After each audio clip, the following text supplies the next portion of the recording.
Hey, Shabbat Shalom Mishpocha. Welcome once again to Haftarah Hashings. This is the 5th installment of Haftarah Hashings, and it's from the Torah portion called The Life of Sarah, and or Chaye Sarah. And the Torah portion takes place in 1 Kings chapter 1. And just to review, the Torah portion was regarding the life of Sarah, really the life of Sarah and Abraham, all the way up until both of their deaths.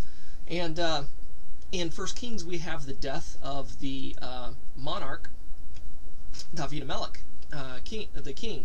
So in the Torah portion, we have the reigns passed from Sarah to Rebekah, from Abraham to Isaac, and here in the the Haftarah portion, we have the reigns of power given from David Melech, King David, to his son Shlomo, Solomon, who is the one who has the privilege of building Solomon's temple that's so famous. And David and Solomon brought in the golden age of Israel.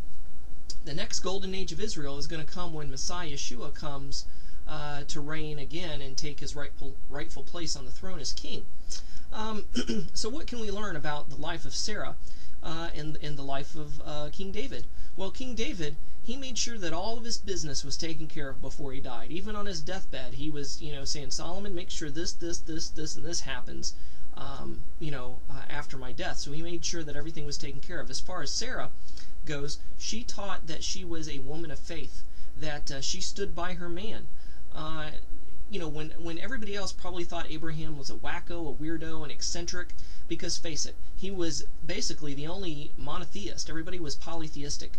He was the only monotheist. Not only that, he packed up and left. And Sarah's like, honey, where are you going? He goes, don't know, dear. We'll know when we get there. God told me to go, so I'm going. So for her to go along and believe in this God of his and trust Abraham, she must have been a real woman of faith. Not only that, but she believed in Abraham when nobody else did. So she was a great woman of faith, and she proved that. She had a duty when she found out that she was infertile to leave Abraham if Abraham didn't issue her a divorce, because to fulfill the commandment of procreation, Abraham should have given Sarah, according to tradition, divorce papers and gone off and found another woman who would be able to have a child on his behalf. Sometimes they didn't do the whole surrogate mother thing, but they did in this instance with Hagar and Ishmael. Sarah felt threatened and her back up against the wall, and she wanted to keep her husband. But anyway, neither of them asked to divorce one another, so she stood by her man and Abraham stood by his woman.